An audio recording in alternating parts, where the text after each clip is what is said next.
Well, howdy folks, welcome to the Max Adventures channel. I'm your host Max, and on today's episode we are traveling southwest of the Dallas-Fort Worth Metroplex, about 50 to 80 miles depending on what part of the Metroplex you're in, to this town here of Glen Rose, Texas. That's right folks, we're in Glen Rose, and it's quite an interesting area of Texas, so we'll get into all this in this video. We're on in the shadows of a nuclear power plant here, and it's also a place where lots and lots of dinosaur fossils have been found, folks. Giant boulders, prehistoric times, and this really cool bridge.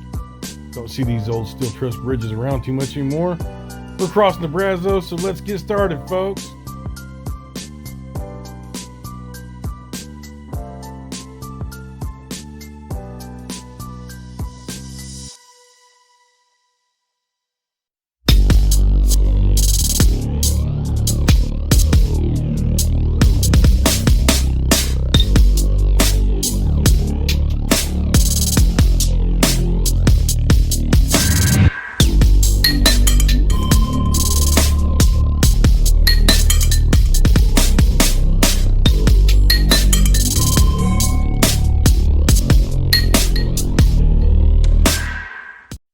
Well, alrighty folks, welcome to Glen Rose. Now, Glen Rose is known for a few things. It was one of the first nuclear power plants in this part of the world here in north central Texas. It's also the home, or was the home, of Dan Campbell, the Detroit Lions head football coach these days. He played his high school ball here in Glen Rose. Now, I remember coming out here when I was a small child, probably 3 or 4 years old, and my parents taking me to the Dinosaur State Park. And it was just a crazy park that had fossils and all kinds of cool stuff.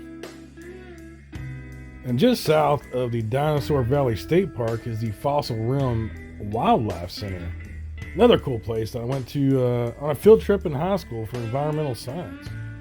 I mean, damn, I went to a nuclear power plant and got to see zebras in the same day. What's not to love? And for those of you wondering just what part of the country I'm in, what neck of the woods, right here, that red dot. That's where we're exploring today. You can also explore big rocks along the Biloxi River, and there's also a place called Dinosaur World.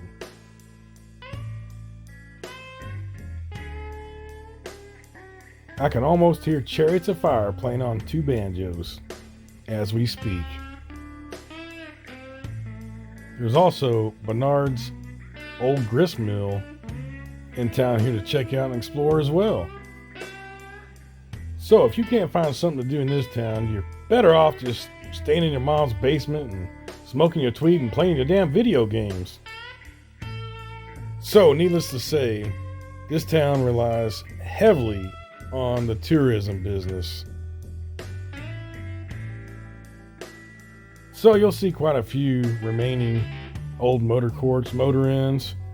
A lot of them are gone though. They have since went wayside, but I remember as a kid, this is a cool town for all the old motor courts and all. Really cool nostalgia on this road. So with Comanche Peak being built in the mid-70s, it really stabilized the economy out here in this town. And made it where this town's not really, it's really thriving and not one of those towns like a lot of these smaller towns that are, 30%, 35% of the people are below the poverty line. In this town, only 12% of the people are below poverty line, so it's actually a pretty well-to-do town. So to my knowledge, the Comanche Peak nuclear plant is one of only 2 nuclear plants in the state of Texas. I believe the other one's called STP, and it's down around Baytown or Bay City down on the Gulf Coast. But it makes me wonder, why was there not more nuclear power plants, put online here in the state or around the United States? It's a great source of cleaner energy. It's a head scratcher. Alright guys, I want to thank you for joining us on this short video today, exploring Glen Rose as we drove through. Just a quick little sneak peek of Glen Rose. But yeah, come check this place out. I think you guys will like it. It's family friendly. It's got a lot to do. Lots of places to camp. Lots of little Airbnb type joints you can hang out for a weekend or a week. So yeah, come out here and check this place out. I think you'll like it. Till next time, folks. Deuces.